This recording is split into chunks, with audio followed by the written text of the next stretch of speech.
Yeah, well, thank you very much. It's a really great pleasure to be back at IIT, where I've had the pleasure of being an adjunct professor since, off and on since 2006. I haven't been here for a couple of years though, so it's really wonderful to be back.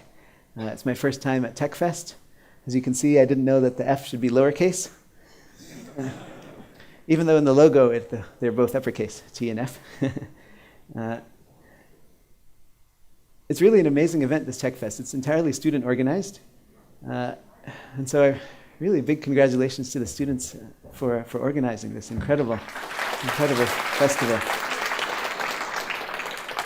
And it's a real honor to be a part of it. I also want to apologize to everyone outside who couldn't make it in, but hopefully you can see on the big screen okay? Yeah? Okay, and thanks to everyone so much for coming. It's a real pleasure and honor to be here. What I was tasked with today was to talk about some recent advances in number theory. We're really actually in a golden age of number theory right now. And, well, to talk about what the recent advances are in just 40 minutes is not really possible.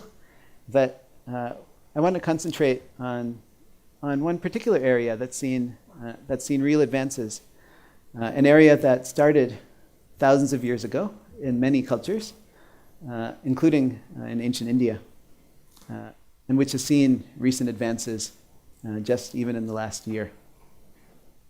So the question is, given a mathematical expression, when does it take a square value? So if you're given some mathematical expression, you want to know whether it takes a square value, the square numbers being 1, 4, 9, 16, and so on. So this is a question that goes back to ancient times. It's had many applications, even though it sounds like a recreational question when you first say it. You have some mathematical expression, you want to know whether it takes a square. It sounds entirely recreational, and that in fact was the origin. This was just a basic test of whether we understand basic mathematical objects. Square numbers are the most basic sequence inside the whole numbers. And so if you have a mathematical expression, a basic test of whether you understand that mathematical expression is to ask, well, do the values of that mathematical expression include square numbers? So it sounds like just a basic test, maybe even a recreational question, but in fact it's a question that's had many, many applications throughout mathematics and many, many applications outside mathematics. And so one basic lesson of that fact, that this recreational question that people just studied because they thought it was beautiful, that it was fun, that it ended up having such basic applications. A basic lesson from that is that it's very important for scientists, research scientists in general, to be able to pursue what they find interesting, not just do application-driven things, because that allows for maximum creativity when they're thinking, and often those lead to the greatest discoveries that are later applied, and there's no way that one could have known that it would have had applications later on. And this question is one such example. It came out purely, it was studied from ancient times purely because people thought it was an interesting question, not because it had any immediate application. And yet, this is a question that now has become very, very important in the applications, particularly in coding theory and cryptography. Okay, so the question is, when does a mathematical expression take square values? So basically, we're looking for square numbers among the values taken by some mathematical expression. Okay, so here's the continually recurring theme since ancient times, is how often is a mathematical expression a square number? And perhaps the very first example that arose in history happened more than 4,500 years ago in what are called megalithic monuments of Egypt and Northern Europe. So these megalithic monuments were these huge stone structures. They're made in many, many shapes, but many of these huge stone structures were in the shapes of right triangles. And the sides of these triangles were these huge stones whose length was a whole number multiple of a basic unit of length that they used at that time. So in other words, they were constructing whole number length right triangles, and they were constructing these solutions in stone. So these huge stone structures contained right triangles whose side lengths were integers. They were whole numbers. And so in modern language, what were they doing? These monument builders were solving the equation c squared equals a squared plus b squared. right, in whole numbers A, B, and C. Of course, this is in some sense all speculation because they didn't write any of this down. They simply made these stone structures, and when you look at them, it's fairly convincing that the side lengths are integers. And so it's pretty clear that they, so for example, one of the triples they found of ABC is 5, 12, 13. 5 squared plus 12 squared is 13 squared. So they knew many of these such triples back in 2500 BC. Even though they didn't write them down, it's clear that they knew them when you look at these stone structures. This is back in 2500 BC. So even though these weren't written down, only 700 years later, there were actually written down solutions to c squared equals a squared plus b squared. So remember, solving c squared equals a squared plus b squared is the question, what are the square values of a squared plus b squared, right? So we're looking for square values of the expression, mathematical expression, a squared plus b squared. The first solutions that were actually written down, not just made in stone, were written down only 700 years later, and maybe even earlier. This is the earliest record we have. In 1800 BC, in Mesopotamia, we have a record of a tablet from that time called Plimpton 322, because it was discovered by an archaeologist named Plimpton. And this was the 322nd artifact he found. It turned out to be his most famous, Plimpton 322. And so this Mesopotamian tablet from 1800 BC listed numerous such triples, A, B, and C. And here are some examples that were listed on this clay tablet from 1800 BC. These triples are kind of amazing. They don't even deal with 5, 12, 13, and 3, 4, 5. They go way up there right away. And if you see this middle one here, it's 5 digits. Right? They found 5-digit solutions to c squared equals a squared plus b squared. It's pretty clear they knew what they were doing. They weren't finding these solutions by trial and error. It's pretty clear that they had some systematic method or formula for finding such solutions to c squared equals a squared plus b squared. And that's back in 1800 BC. So this is a question, c squared equals a squared plus b squared, is one that arose in many different cultures to look for whole number solutions to that equation. So this is one old example. Here's the tablet, in case you want to look at it. This is Plimpton 322 from 1800 BC, Mesopotamia. You can see they don't quite write the numbers the way we do today in Indian numerals, but when you translate the way they wrote it, you get exactly these solutions that we have here.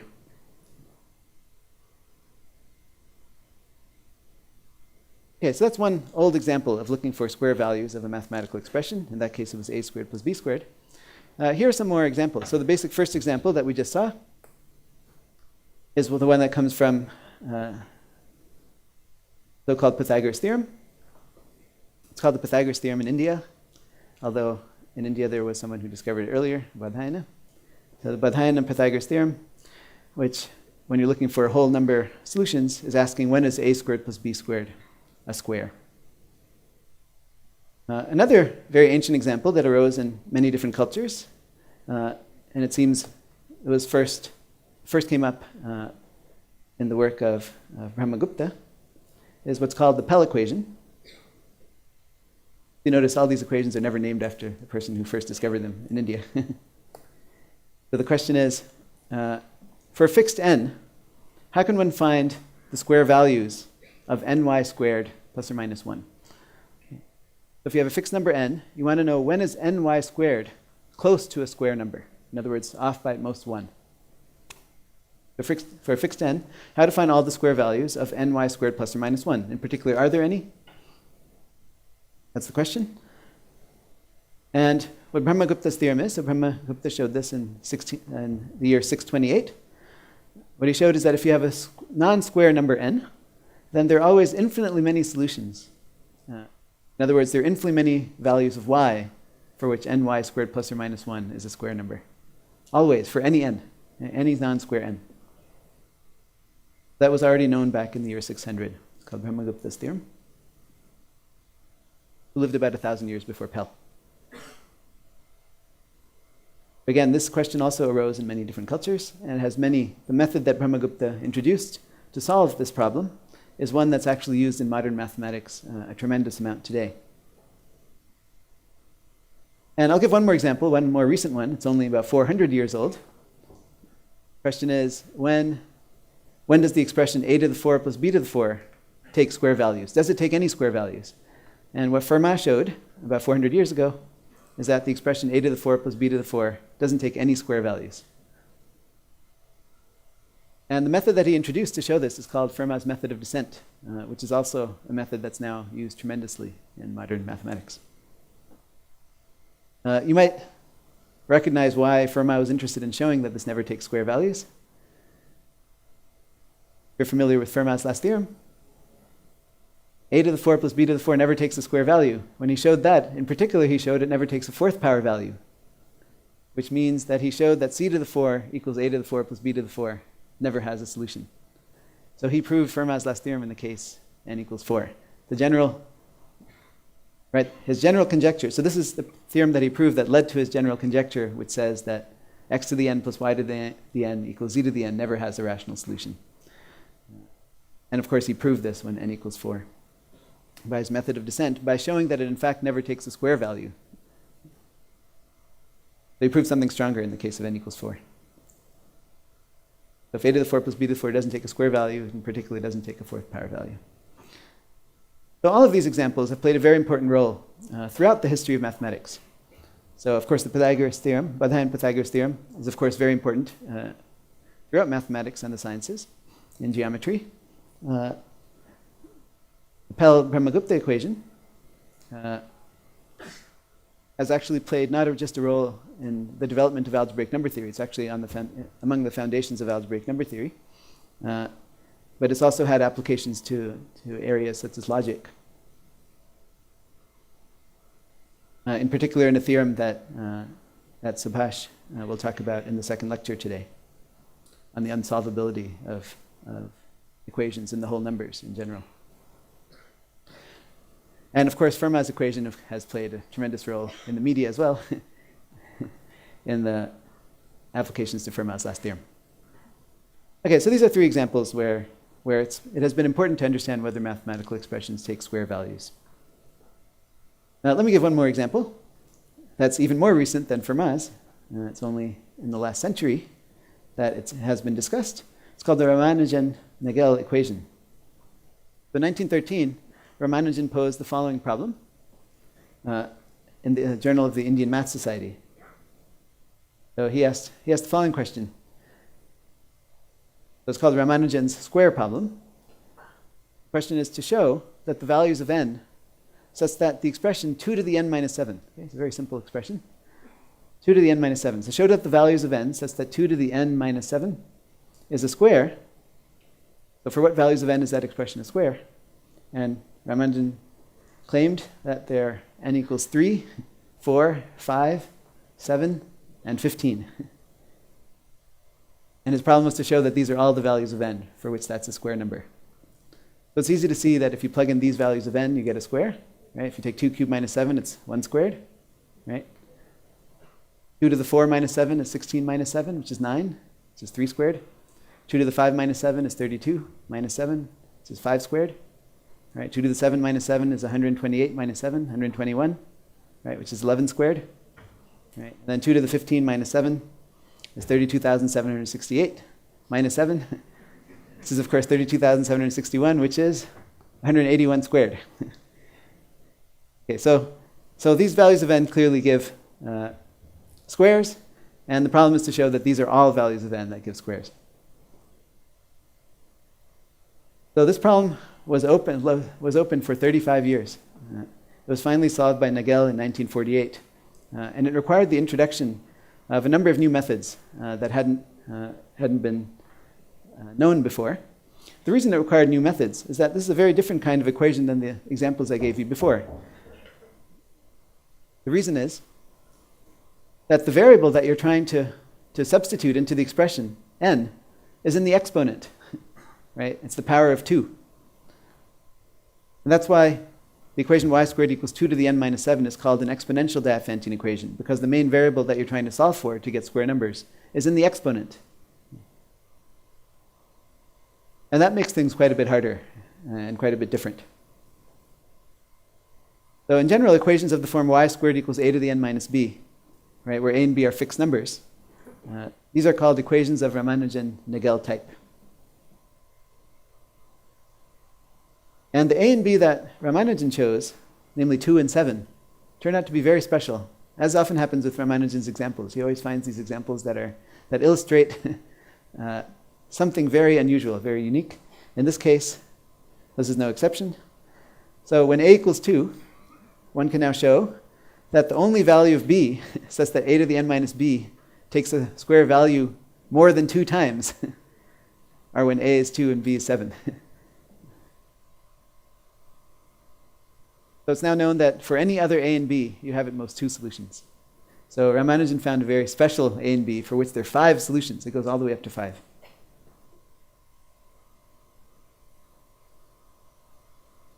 But for typical a and b, one can show that you have at most 2 solutions. And the methods behind this are now very, very influential in modern mathematics. In fact, there's going to be a conference on these kinds of methods starting at Tata Institute, fundamental research in South Bombay, starting tomorrow. Okay, so generally there are only at most 2 solutions to this equation. But the kind of question I want to ask today is what happens typically if you choose a and b at random? You probably don't even expect 2 solutions. They're probably going to be 0 solutions. So in general, if you take an expression of the form a to the n minus b, the expectation is that you probably take no square values at all. Right? It's only very special a and b that take any square values, and it's really special a and b, namely 2 and 7, that take 5 square values. That's what we expect, but that's an unsolved problem in general, to show that you usually have 0 solutions. The methods that we currently have don't allow us to show this. But that's the kind of question that's seen a lot of recent advances, namely what happens typically for equations. If you pick equations at random of a certain type, what happens typically? Do you usually have 0 solutions? Do you usually have infinitely many solutions? That's the kind of question I want to ask, but I won't ask it for such a tough expression like 2 to the n minus 7. I want to go to the simplest type of square equation that exists. And this type of square equation is called a hyperelliptic curve. So the name sounds complicated, but in fact it's the simplest kind of square equation that there is. Namely, it's the square equation in which one wishes to find the square values of a polynomial in one variable. Okay, the simplest type of square equation that you can imagine. So polynomial in one variable, polynomial in x just means that it's a sum of multiples of powers of x. So it's an equation that looks like y squared equals f of x, where f of x is a polynomial. Okay? So the polynomial I've written down there is degree n, right? And the coefficients a0 through an are constants. An equation of that type, where you're looking for the square values of just a single variable polynomial, is called a hyperelliptic curve. And why is it called a hyperelliptic curve? Well, when you graph the solutions, right, of this equation, y squared equals a polynomial, in the real plane, in R2, it looks like a curve. That's why it's called a curve. And the hyperelliptic just refers to the fact that when you graph this curve, it's symmetric about the x-axis. The reason for that is that if x comma y is a solution, then x comma minus y is also a solution. Right? So that's what the hyperelliptic means. That's why it's called a hyperelliptic curve. So it sounds like a complicated name, but all it's saying is that it's just a graph of y squared equals a polynomial.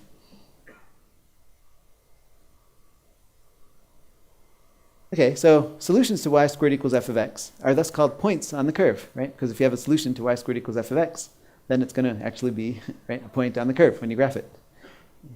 The solutions to y squared equals f of x are called points on this hyperelliptic curve. And so we're interested in finding all integral solutions to y squared equals f of x. Right? We want to find all whole number solutions to y squared equals f of x. In other words, all of the whole number values of x for which f of x is a square. More generally, we can look for all rational number values, right? Rational solutions to y squared equals f of x. So rational numbers are, of course, those numbers that are ratios of whole numbers. And so, in particular, if you find all rational solutions to y squared equals f of x, then you've found all integral solutions to y squared equals f of x. So the rational solutions to y squared equals f of x are then called rational points on the hyperelliptic curves, because those are exactly the points on the curve having rational coordinates, whole number ratio coordinates. Okay, so that's the question. We want to understand rational solutions to y squared equals f of x, or in the number theorist lingo, we want to find rational points on hyperelliptic curves.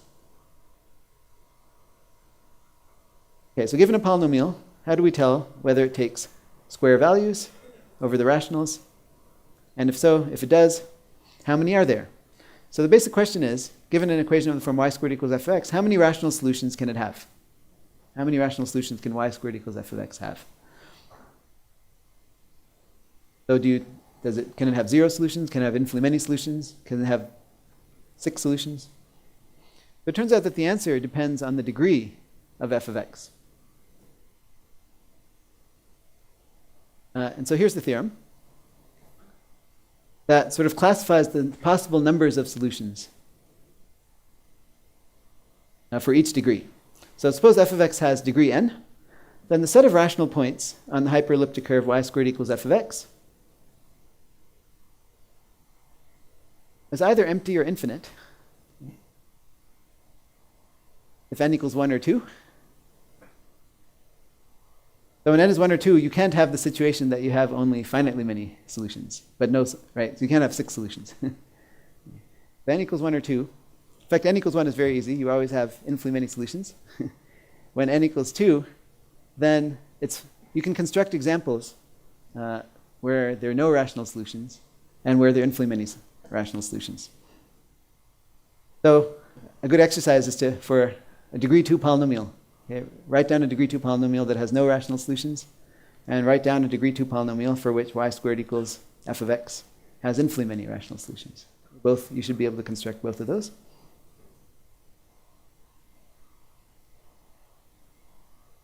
So that's your first exercise. Okay, and then when the degree is 3 or 4, that's the next case. So as you mentioned, if you do try to construct a quadratic polynomial f of x such that y squared equals f of x has 6 solutions, this theorem says that you won't be able to do that. So you shouldn't spend too much time on that. But find an example that has no rational solutions and one that has infinitely many rational solutions. Okay, what happens when the degree is 3 or 4? In this case, the theorem says that you have either finitely many or infinitely many rational solutions. That's not saying very much. In fact, it's not saying anything at all. There are examples of f of x, so you should try to construct these. There are examples of f of x of degree 3, such that y squared equals f of x has no rational solutions, and there are examples of f of x that have infinitely many rational solutions to y squared equals f of x. And there are examples of f of x of degree 3 for which there are 6 rational solutions. So all those possibilities are there when n equals 3 or n equals 4, which is why this theorem is not saying that much in these two cases, n equals 3 and n equals 4. So I'll give you a hint on this one. This is a little trickier to come up with, but if you want a hint. For no rational solutions, you can write down y squared equals x cubed plus 2x plus 2. And for infinitely many, you can write down y squared equals x cubed plus 2x plus 3. And try to show that the first one has no rational solutions, while the second one has infinitely many.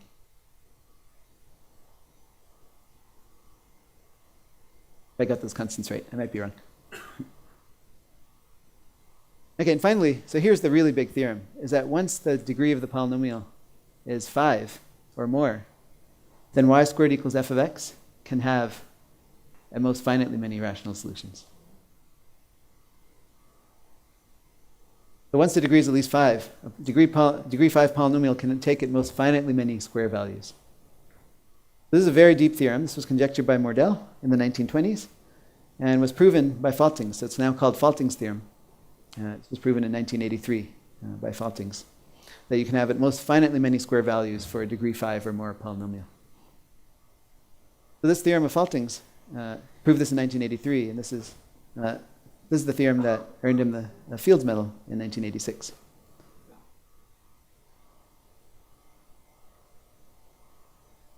Okay, so one thing I should say about this theorem is that the theorem is effective in the case n equals 1 or n equals 2. So in other words, if n is 1 or 2, then this theorem is telling you that the number of solutions is either empty or infinite. And it's actually possible to determine which one it is. If you're given an equation, there's an algorithm known that'll tell you whether there are no solutions or whether there are infinitely many solutions. And if there are infinitely many solutions, there's an algorithm that'll actually generate all the solutions. So that's something that's known. It's solving a quadratic equation, and this is something that's known how to do. But that's only in the case n equals 1 and n equals 2. Once the degree of the polynomial is more than 2, there is no known algorithm to decide how many rational points there are, or how to find them all. There's no known algorithm, once the degree is at least 3. It's kind of amazing, such a basic question that's been studied for thousands of years. We still don't know that basic answer. How to find all the rational solutions to y squared equals f of x once the degree of f is cubic or more. We just don't know. In particular, when n is 3 or n is 4, it's not known how to determine whether y squared equals f of x has finitely many rational solutions or infinitely many rational solutions. We just don't know how to even tell, given an equation, whether it has finitely many rational solutions or infinitely many rational solutions. There is a conjecture, though, called the Birch and Swinnerton-Dyer conjecture. It's one of these 7 millennium problems of the Clay Mathematics Institute. And if the answer to that was known, the Birch and Swinnerton-Dyer conjecture, it's one of these $1 million problems. So if you solve it, you get $1 million. If one knew the answer to that question, then that would in fact give an algorithm to decide whether y squared equals f of x has finitely many or infinitely many rational solutions. But that conjecture is still open. But as you can tell, it's a very, very important conjecture because it allows us finally to go from quadratic to cubic, something that we haven't been able to do for thousands of years. That's why it's a $1 million question. That's the state of the art. So we know these are the classifications of how many rational solutions you can have in each degree. But once the degree is at least 3, we don't even have an algorithm to tell whether finitely many rational solutions happens or infinitely many rational solutions happens for the equation y squared equals f of x. So the question I want to ask is, well, suppose we pick f of x at random, okay, of a given degree. How many rational solutions do we expect? Okay, even though there's no algorithm for a particular equation, if we ask about random equations, then we can ask, for example, if we pick random polynomials of degree 3, we can ask, does y squared equals f of x, does it tend to fall in the finitely many rational solutions category, or does it tend to fall in the infinitely many rational solutions category? Which one occurs? So it could be that, and so this was an open question until now, so that if you pick a random f of x of degree 3, does it tend to have, is it 100% probability that it has finitely many rational solutions? Or is it 100% probability that there are infinitely many rational solutions? Maybe one tends to happen, tends to dominate rather than the other. And same question once n is at least 5. Falting's theorem guarantees us that there are going to be at most finitely many rational solutions to y squared equals f of x. But what does finite mean? How finite is finite? Does finite mean trillions? Or does finite mean 0? Or does it tend to mean 6? What is finite? It's not known, but I want to ask, well, what if you ask for random equations? Do you typically get 0 solutions? Do you typically get trillions of solutions? Or do you typically get something in between? The question is, well, what happens typically? So in this classification, what does finite tend to mean? Does finite or does infinite tend to occur more often? What is the situation? What happens typically if you choose random equations? Okay, so that's the question I want to address. Okay, so remember this classification. I'll start with degrees 3 and 4. That is the most important case in some sense, because degree 3 is the first case where we don't know whether there are finitely many or infinitely many rational solutions. The degree 3 case is also very important for other reasons.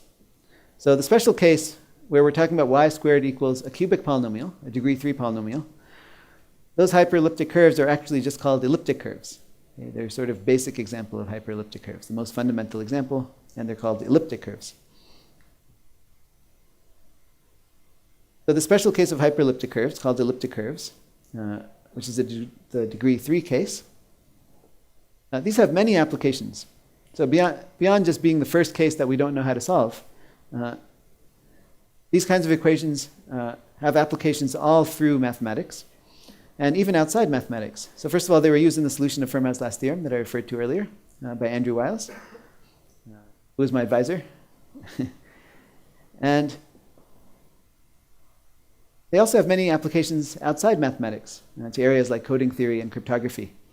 The reason that this equation has such an important use in coding theory and cryptography is that if you look at the set of rational solutions to this equation, it turns out that it has an addition law on it. It's not just a set, but in fact it has a law of addition on it That's just like our ordinary whole numbers. So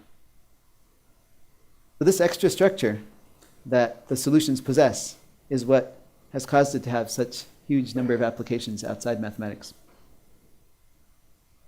So the addition law just means that if you have two solutions to this equation y squared equals this cubic polynomial in x, then you can use it. There's a notion of addition that produces a third solution.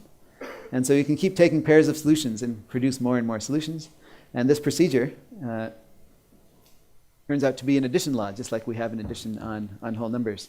And this addition law can be used instead of the addition law on whole numbers when making codes or when encoding and decoding messages. By using a different addition system, we can gain a lot of ground. So that's why elliptic curves are very, very important, even outside mathematics. They're, of course, extremely important within mathematics, not just in number theory, but in all areas of mathematics, including geometry and complex analysis. Okay, so this case is very special. And I want to ask, if we choose random such equations, okay, these equations that are very important throughout mathematics, if we choose them at random, do we tend to have finitely many rational solutions, or do we tend to have infinitely many rational solutions? Okay. So to ask that question more precisely, what we do is we order all curves by height. Height just means the maximum of the absolute values of the coefficients a0, a1, a2, a3. Right? So the total number of equations of height less than, say, 1,000, right? That's a finite set of equations, right? If a0, a1, a2, a3 are whole numbers, and they're all at most 1,000 in absolute value, then they're finitely many such equations. And we can go through all those equations and decide how many of them have finitely many rational solutions and how many have infinitely many rational solutions. And we can look at the ratio of those two situations. And then we let that number height, 1,000, go to infinity. And then we ask, what does that approach? Do we get more equations with finitely many solutions, or do we get more with infinitely many solutions? Which one dominates? Okay, so do we tend to have finitely many solutions, or do we tend to have infinitely many solutions? Okay, do these elliptic curves, y squared equals a cubic, if we choose the cubics at random with large coefficients, do we tend to get finitely many solutions to that equation, or infinitely many rational solutions? And so this was an unsolved problem until just a few years ago. It wasn't known whether the probability is greater than 0 that there are finitely many solutions. It wasn't known whether the probability is greater than 0 that there are infinitely many rational solutions. In either case, did we know that there was a positive probability. So a theorem that I proved with Arul Shankar in 2010. So Arul Shankar was a student at the Chennai Mathematical Institute as an undergraduate, and then he came to Princeton. And what we proved in 2010 is that when you choose elliptic curves, y squared equals a cubic in x at random, there's a positive probability that the equation has no rational points, no rational solutions. In fact, that positive probability that we get is not like 0.001, but in fact, the number we get is greater than 20%. So if you choose an elliptic curve at random, if you choose a cubic polynomial at random and look at y squared equals that cubic polynomial, there's a positive probability that there are no rational solutions. In fact, positive, we actually prove, is in fact more than 20%. There's better than 20% probability if you choose a cubic at random that it will take no square values at all. So not just finitely many square values, but there's a better than 20% chance that it'll take no square values. What about a complementary theorem that says something about infinitely many square values? That was obtained only last year with my colleague Chris Skinner. So in 2013, we showed that when all elliptic curves E are ordered by height, in other words, chosen randomly, there's a positive probability that they have infinitely many rational points. And in fact, there too, we get more than 20%. So if elliptic curves are chosen randomly, there's a better than 20% chance that there will be infinitely many rational solutions to y squared equals f of x. If you choose a random cubic polynomial f of x, there's a better than 20% chance that y squared equals f of x has no rational solutions, and there's a better than 20% chance that there are infinitely many rational solutions. So in that theorem where we said finitely or infinitely many, and it sounded lame that we're not saying anything, well, it turns out you really do need both of them, right? You really do need, in the classification, finitely many happens more than 20% of the time, and infinitely many happens more than 20% of the time. which is a nice sign for people who use these for coding kinds of applications. The fact that you do get lots of solutions a good amount of the time is useful. What do we actually expect? So the methods of proof behind these theorems actually point to what the correct proportions are for infinitely many versus finitely many. Turns out, here's what we expect. We conjecture that the probabilities of finitely many versus infinitely many should be 50-50. And what we've shown is that it's at least 20-20. And I should mention that the same results, which I've just stated here for degree 3, hold for degree 4 as well. So remember in the classification for degree 4, it was also finitely many or infinitely many. They both actually occur with positive probability and more than 20% each. Okay, so that's what happens with degrees n equals 3 and n equals 4. Finitely many rational solutions and infinitely many rational solutions, they both occur, and plenty. Okay, what happens for general hyperelliptic curves of degree at least 5? So here we may order all hyperelliptic curves of any genus in the same way, namely by the heights of the coefficients a0 through an, the maximum of the absolute values, the coefficients, in the same way as the cubic case. And we can ask, if we choose such hyperelliptic curves at random, where n is at least 5, we know that we get finitely many rational solutions, right, by Falting's theorem. And the question is, what does that finitely mean, typically, right? So the question was, does it mean trillions? Does it mean 6? Does it mean 0? What does it typically mean? So how many points do we expect such a curve to have if we choose it randomly? And so the theorem here, which is joint work with Dick Gross at Harvard, together with a recent result of Poonen and Stoll, and then together with another preprint that I posted to the web last year. If you combine all these works, it implies the following, that if you have fixed degree n, at least 6, then most, that is more than 50% of, okay, better than 50-50 chance, most hyperelliptic curves of degree n will have no rational points, 0 rational points. So in other words, typically, a hyperelliptic curve, once its degree at least 6, that finitely many rational points really means 0 rational points. And moreover, the density of hyperelliptic curves, right, the probability that a hyperelliptic curve has no rational points approaches 100% as the degree tends to infinity. And in fact, it approaches 100% exponentially fast. So for example, for degree 10, it's already greater than 99% chance that there are no rational points. So that's what the theorem says. That basically, if you choose a high degree polynomial, the chance that that polynomial takes a square value is basically 0.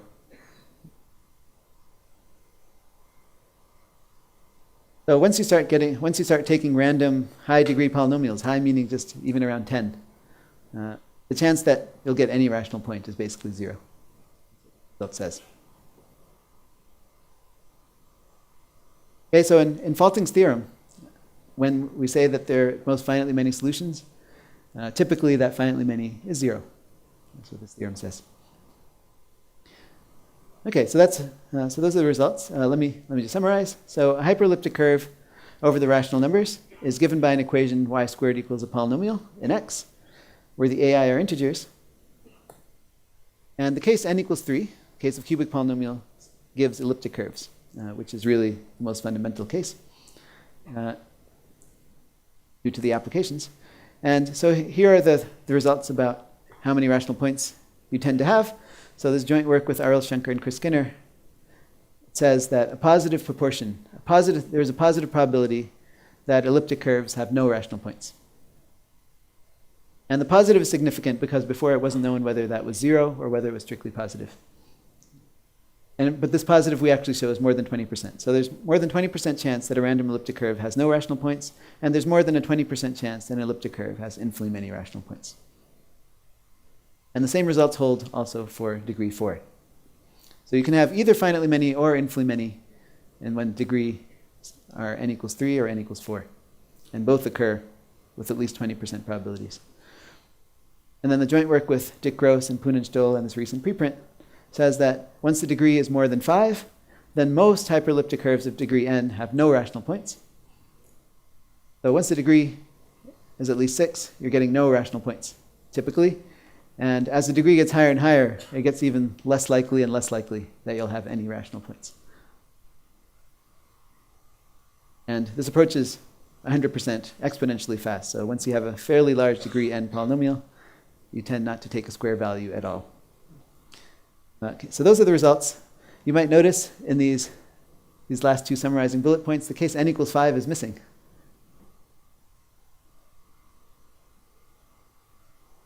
Yeah, we don't know what's going on there.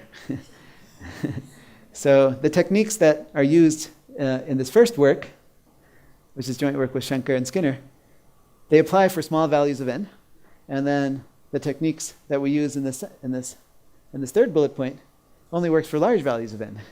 And n equals 5 is just barely missed by both of them. And so we don't know what's happening there, although there are some ideas that should close the gap soon. But this is the last sort of remaining case that we don't understand is degree 5. It's right in the middle there. I conjecture that even most degree 5 polynomials, you'll tend to have no rational points. And that's what we're trying to show. That's sort of the last horizon in this kind of question. So thank you for your attention. I'll stop there. Thank you very much.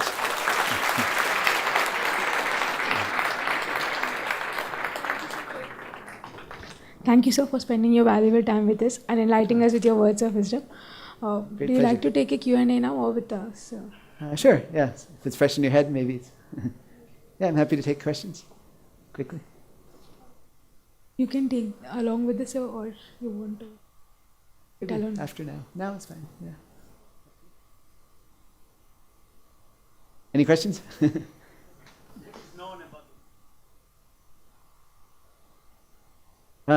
It's not known, yeah, so that's a good question, and that's something that Subhash will talk about more in his talk. But for these hyperelliptic curves, there is no proof, there's no known algorithm that tells you how to find all the solutions, as I said. But there's also, it's not known whether there is an algorithm. Maybe there is no algorithm. None of these questions are known. I mean, it's amazing, these kinds of simple questions. Does this polynomial take a square value? For the questions I've been talking about, have related to typical equations if you're choosing them at random. But if you're given an equation, as I said, there's no known algorithm, once the degree is at least 3, for deciding whether there are rational points. But it's not known that there's no algorithm. It's possible, so the situation is that there could be an algorithm, but we don't know it, or that there's no algorithm at all, and we don't know which one we're in. We'll encourage only 2 more questions due to the lack of time, sorry.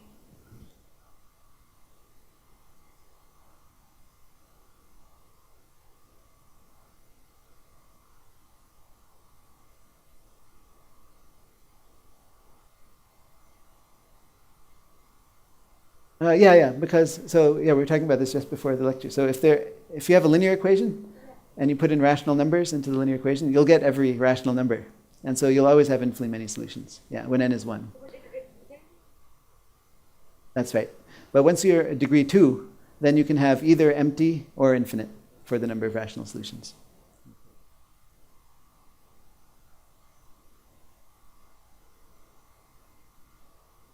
Our version of math?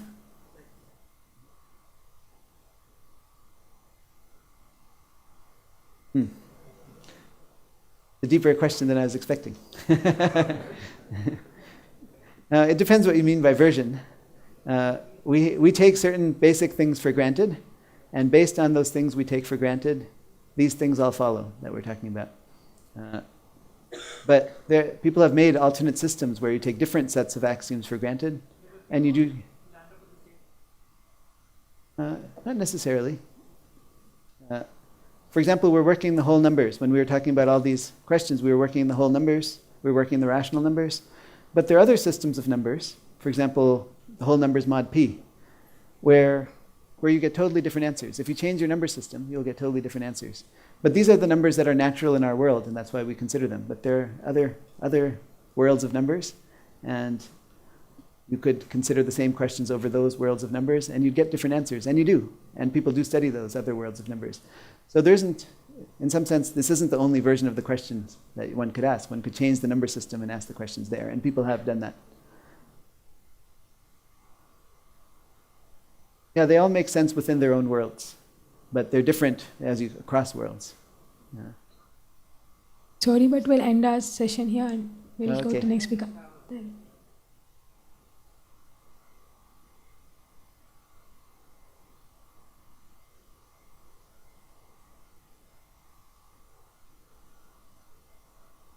I think the answer will be totally independent. So the question is, if you permute the coefficients of the polynomial, if one had a rational solution, do you expect a rational solution when you permute the coefficients? I think the answer is no. I think it'll be totally independent.